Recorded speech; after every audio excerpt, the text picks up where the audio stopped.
السلام علیکم۔ آج میرا پاکستانی بھائیوں کے لیے بہت ہی اہم پیغام ہے۔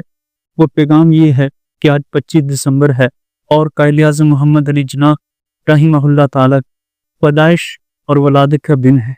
آج جہاں 25 دسمبر ہمیں قائد اعظم محمد علی جناح کی پیدائش کی یاد دلاتا ہے، وہاں ان کی قربانی اور محنتوں اور لازوال داستانیں بھی یاد دلاتا ہے، اور وہاں ان 10 لاکھ سے زیادہ شہداء کی یاد بھی تازہ ہو جاتی ہے کہ جن 10 لاکھ شہداء نے اس وطن عزیز کے لیے اپنی قربانیاں پیش کی، اور اسی طرح 1.5 لاکھ کے قریب جوان مسلمان عورتیں اغوا کر لی گئیں، اور ایک طرف 80 لاکھ مسلمان جو کہ ہندوستان کے مختلف علاقوں سے پاکستان میں ہجرت کر کے آئے، اور یہ بہت ہی ایک درد بڑا اور تاریخ کی خون آمیز داستان ہے۔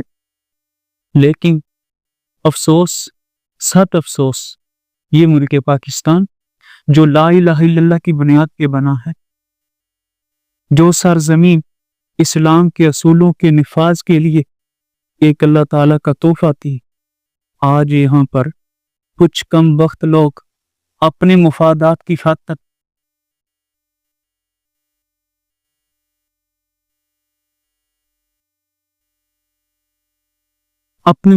کی خاطر دین اسلام کا مذاق اڑاتے ہوئے نظر آتے ہیں، اور اپنی بہن بیٹیوں اور بیوی کو لوگوں کے سامنے پیش کرتے نظر آتے ہیں، جو کہ نہ صرف دین اسلام کی تعلیمات کے منافی ہے، بلکہ یہ امت مسلمہ کی غیرت کو ایک بہت بڑا چیلنج ہے۔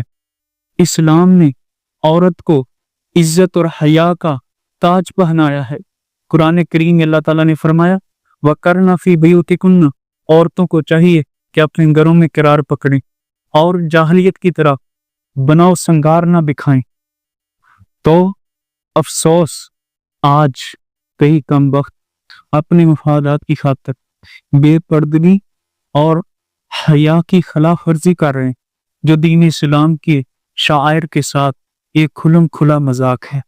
یہ تو بس جہاں نماز جیسی عظیم عبادت کا مذاق اڑایا جائے تو بس یہی کہنا پڑتا ہے کہ آج امت بے حسی اور دین سے دوری کا واضح ثبوت تھا۔